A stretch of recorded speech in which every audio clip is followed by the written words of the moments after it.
Welcome back to the Plan Your Federal Retirement podcast. I'm your co-host, Micah Shalansky, and Tammy couldn't be with me today, but I got a great runner-up podcast guest and host to be with me, my sister, Jamie Shalansky. Jamie, thanks for being on the pod.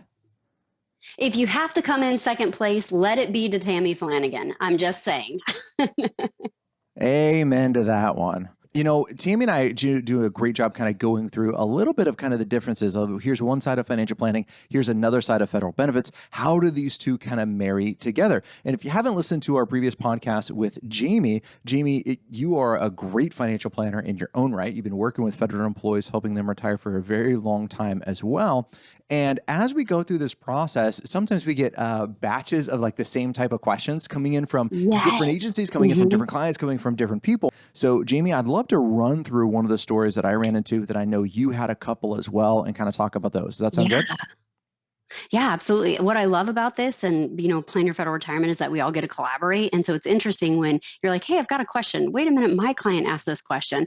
And in fact, Micah, you and I were talking that our questions were so similar to completely unrelated different people that we had to go back and research what agency that they were with because we were afraid prior to this conversation that we had an HR person maybe not understanding or giving out wrong information on the benefits. And we wanted to jump in and be like, hey, could we have a phone call with you and kind of work through this? Now, good or bad, it was two separate agencies. That doesn't mean it doesn't lead back to the same person, but it was two separate industries between our agencies, between Fish and Wildlife and National Park Service. But very similar, eerily similar questions. Yeah, eerily similar, right? Now, this is one of those things that not everyone can know all the right information. Like hands down, that is just the case with it. But at the end of the day, it is the listeners, your responsibility to know and understand the rules for your retirement. And this is a bit daunting because you're going to have these authorities that can come in. Now, I'll put myself in the same camp, right? We can be an authority speaking on this, but you're still responsible for knowing this information is right or wrong. This is the reason we strive to always put out great information. This is the reason we bring on multiple types of professionals on the podcast, making sure we get many points of view to give you the right information going forward. But yeah, you got to know this stuff. So Jamie, walking you through the email that I got late last week, and it was a client who had done a postponed retirement. Now, what a postponed retirement is, it's different than a deferred retirement. It's different than immediate retirement. So a couple of rules that we got to remember. In order to be eligible for a pension, I know OPM calls it annuity. I don't call it an annuity because annuity is something you get from an insurance company. In order to be eligible for a pension, you got to have 5 years of federal service. That's the minimum. Once you hit that 5 years, you're vested. Then the question is, when can you turn that pension on? And is it an immediate? Is it a postponed, or is it a deferred type of retirement? Some other options as well, but we're going to stick to those kind of main ones. Well, we had a client that had a great federal career. She had over 20 years of federal service, 23, 24. She had reached her MRA, minimum retirement age. Let's just say it was 57 for discussion, but she's like, you know what, I'm done. I want to transition. I want to go do something else. I got this other career I want to pursue, but I got this golden handcuffs on these federal benefits and I don't want to give them up, i.e. the health insurance. So enter into this great thing called a postponed retirement. A postponed retirement is when you are eligible for an immediate retirement, i.e. you can turn your pension on right away.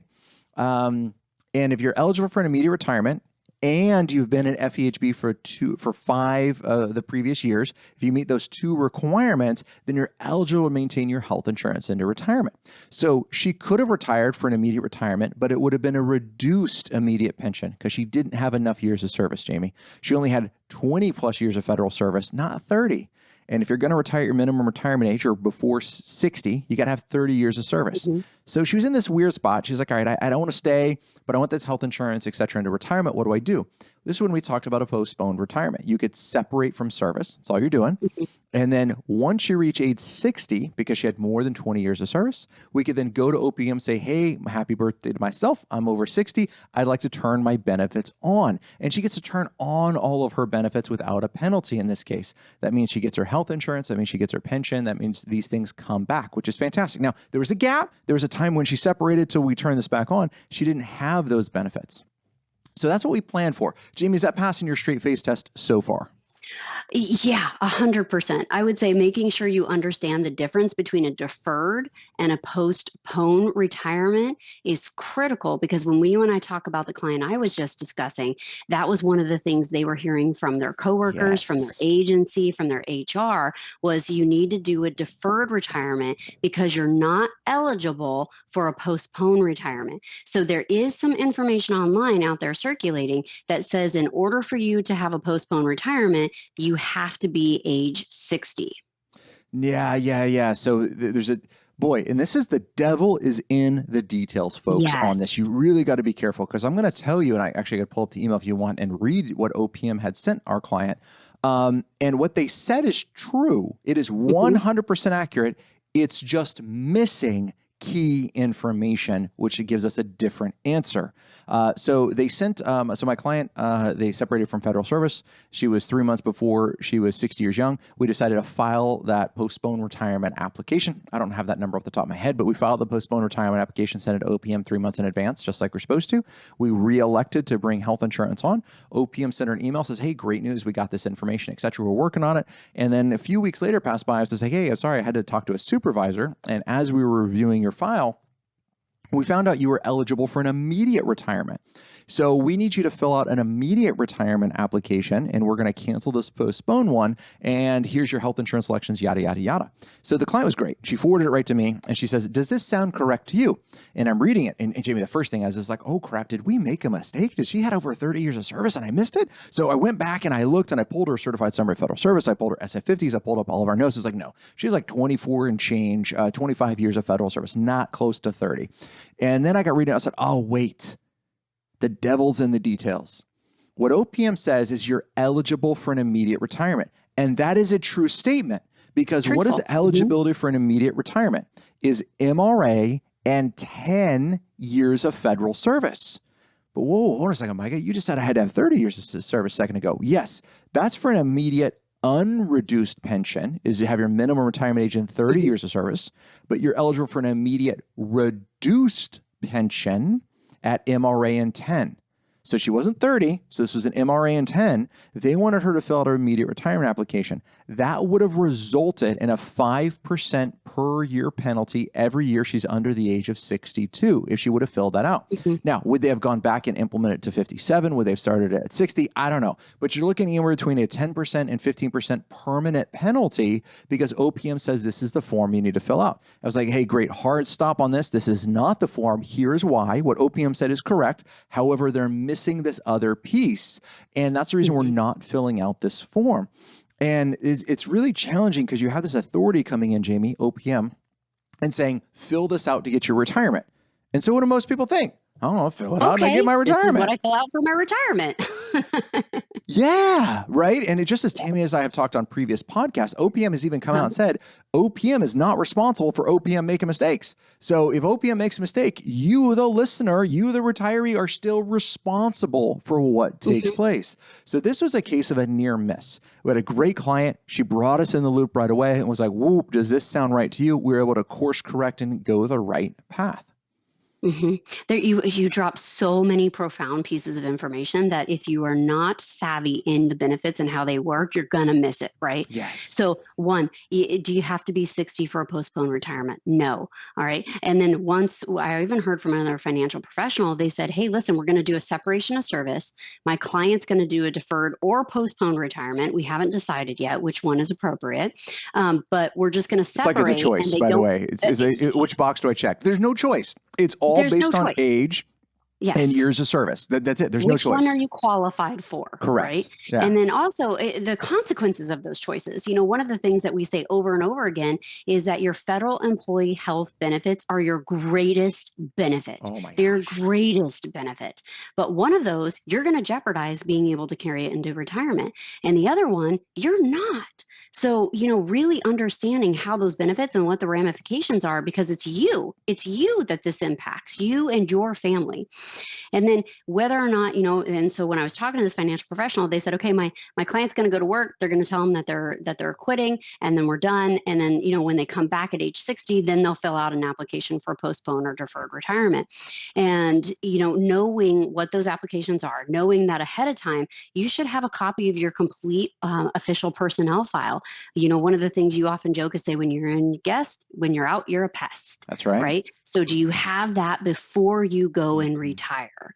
One of the things when I was talking to my client that was being encouraged by his HR to take a deferred retirement, because similar to yours, hit his MRA. He was doing great there. He's got 28 years of service in. And he says, you know what? I'm just done. I'm just done. I want to go on. I want to do other things. He said, so I'm going to defer my retirement. And when I do that, I'm being told by my HR that I'm going to lose all of my leave when that happens. So, Mike, I'd love for you to talk about how the sick leave and annual leave work, because there's two types, right? You have two separate different types. So when we talk about leave, it's not just one giant bucket of leave. Correct. You have your sick leave and you have your annual leave. One you've earned, one you're given, one counts towards retirement benefits, one does not. And knowing how those work prior to filling out an application for deferred or postponed retirement can make or break what you do make your decision on. Yeah, it can make a big difference here, right? Okay, so a couple things. Now, the rules I'm going to say are going to apply to most of us. Sometimes these rules can be overwritten. What's an example of these rules can be overwritten? If you were fired for gross misconduct. Michael, what's an example of gross misconduct? If you threw your boss out a window and terminated for gross misconduct. That is a true story. It was the first floor window, so luckily nobody was really hurt. Yeah, fired for gross misconduct, lost all benefits, right? So there are ways that you can mess this up, short of doing that, not doing that, right? There's a lot of areas that this just applies to, which is fantastic. So here's an example. Annual leave. Your annual leave, you are eligible to keep. Now, when I say keep, it doesn't go away. It doesn't turn into a pumpkin and expire. Yeah, we got the limit in how much we can carry forward, etc. Totally get that. You got the use and lose. I totally get that. But when you go to separate, that's your earned benefit that you have, and that gets cashed out. Whether it's a postponed, deferred, immediate, doesn't matter. Within the next relative pay cycle, 1 to 2 pay cycles, that's going to be cashed out. Is it 1 or 2? It depends on the day you separate, right? It's a practical thing of when it gets kicked out, but that money is yours and it's coming out. That's your annual leave. Let's talk about your sick leave, Jamie. Sick leave, this one can vary just a little bit. Sick leave is a worker's or a retiree's benefit. It is not a separated employee benefit. What does that mean? If you go under a deferred retirement, now let's give an example. Let's say you're 50 years young or below MRA, below your minimum retirement age. You have more than 10 years of service, but you don't have the 30, and you just separate. You're like, hey, I'm done. It's been real. It's been fun. Hasn't been real fun. I'm out. And I'm 50 years old. I got 20 years and I leave and I have $240 for annual leave. Do I get to keep that? Yes, it's going to get cashed out, but you get that money, right? That's going to come out. Fantastic. What happens to your sick leave? It turns into a pumpkin. It is gone. You do not keep your sick leave in a deferred retirement because you're not retiring with the eligibility of an immediate pension. But what about a postponed retirement? Now we changed my scenario up a little bit. I'm 57 with 20 years of federal service. Ooh, this is a little different now, right? What's different? I've met my minimum retirement age, 57. Eligible area. Yep, eligible. And I have more than 10 years of federal service, 10 years or more of creditable service for retire. I'm eligible for an immediate retirement. Now it's penalized 5% per year every year until 62. And so, okay, I'm 57. I don't want to turn the pension on. So I postpone my benefit. Please note that these are differences, right? There's not an option to postpone or defer. It's what are you eligible for? This person put them in a position to be eligible for a postponed retirement. All their benefits are postponed until they can turn it on at 60 or 62, depending on their years of service. In our example, 60, they can turn those benefits on, and their sick leave comes, I'm going to give air quotes, comes back. It gets added to their service for computing their pension. There's no cash out of sick leave, which is going to happen, but it does increase their pension with that. Under a deferred retirement, I'm 50 years old. I got 20 years of federal service. I'm not special provisions and I'm out. Sick leave turned into a pumpkin. When I turn my pension on in the future and apply for that deferred retirement, I do not get my sick leave back. Important distinction here. Sick leave counts towards your time. It does not count towards compensation. So this is not part of your high three compensation. Correct. Yes. So make sure you keep that in mind when you're doing the formulas and calculating your immediate pension. Also, another thing that most clients I speak with don't realize is that that annual leave, when it is cashed out, it is fully taxable. Oh, yes, That it is is. income that you're receiving. So if you've been like many federal employees, just banking and banking and banking leave, and then you're looking for at that end, you're going to get that lump sum payment. Don't forget that lump sum is 100% taxable.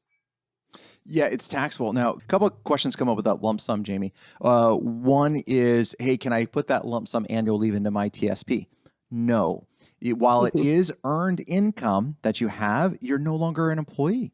Your employee Yep, status you're done. terminated, right? Hmm. Can you put that? Does that money qualify to fund an HSA, an IRA, or a Roth IRA?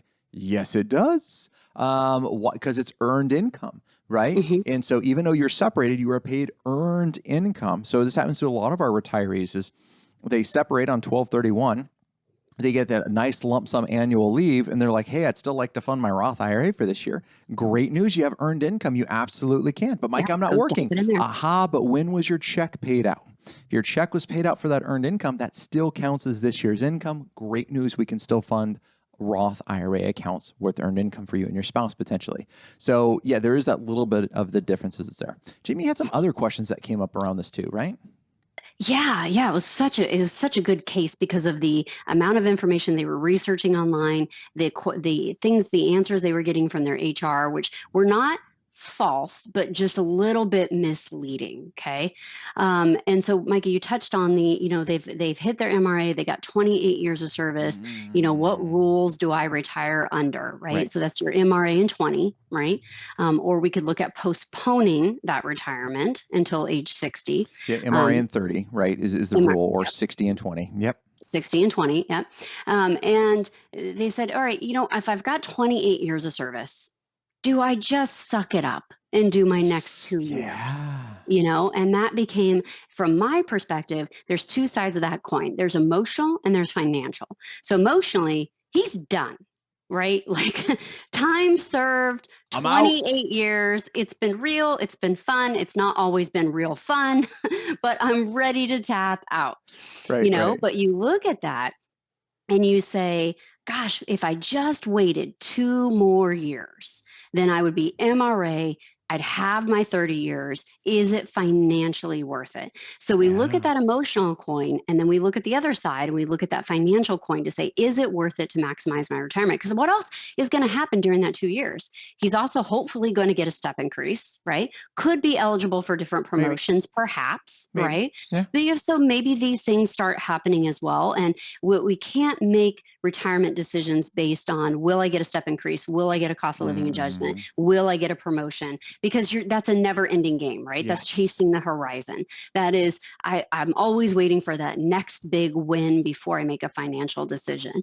And instead, we need to look at it and say, okay, if you've got a ton of sick leave and you've got a ton of annual leave banked, and we know that this annual leave you're going to get cash out for, and in this particular situation, would like the lump sum, doesn't need the lump sum, Sure. right? Sure. So, can we do something to elongate that 24 or those 24 months to sort of make it more tolerable? Could we Yes. sprinkle in more leave? Could you take 2 weeks off every single quarter over this next 2 years? And all of a sudden, that horizon's not moving. Right Yep. now, I've got an end goal. Now I know how I'm getting to that extra 24 months I need to Yep. hit my 30 years of service. And this is where I think talking to somebody that's dispassionate makes a ton of sense, because you alone can speak to the emotional component. If you are at breaking point and you just cannot take continuing service, you got to pivot, Yeah. right? um, can and there's other options too, right, Micah? You worked with a client similarly that we had to do something like this to get to that 30 years. Yeah, so there's a lot of questions going on in that case, right? One is it worth me to stay another couple of years? Well, there's two Hmm. elements to retirement, Jamie, that we always talk about, right? There's the financial and there's the emotional side of it. You got to have both in order to be eligible to retire. You got to be financially able to be retired, be Yeah. financially independent, but you also got to be emotionally ready to kind of say, you know what, I'm done. And I Hmm. got clients on both sides of this, and I know you do as well, that they're more than financially able, but they're saying, hey, I like the mission. I like the drive. I'm not done yet. And so they keep going for it. Rock on. We got clients that are like, I'm done. But they're not I hate quite. going into the agency. Okay, you're done. Yes, but I'm not quite financially there. Ooh, okay. So now we got to talk about how to bridge that gap. I'm with you. Don't make this a chasing the horizon question.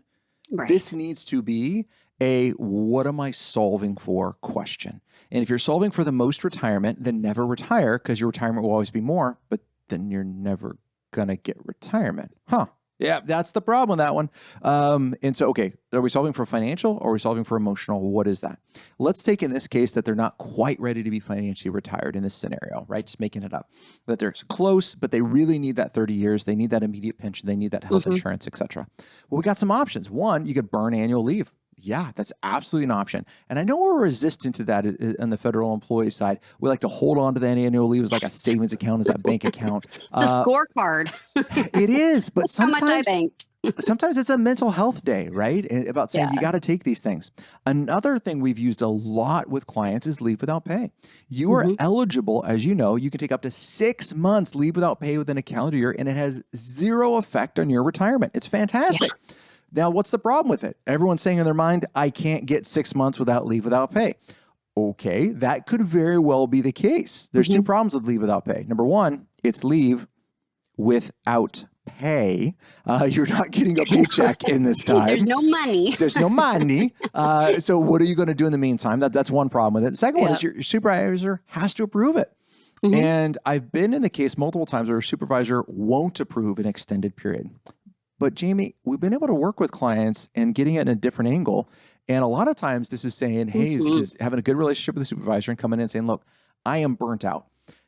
I know I need to work. But you're short-staffed. But you're limited. Short-staffed. You need to get some things done. So here's what I like to do. I could turn my retirement paperwork in today because I'm eligible. Because you are, not for and be done. An unreduced pension, but you are eligible to leave. I was like, but I don't want to do that. What I'd love to do is incorporate some leave without pay, half a day a week. I'd like Friday afternoons off, leave without pay.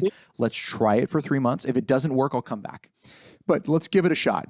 Then you can incorporate a little leave without pay with a little leave.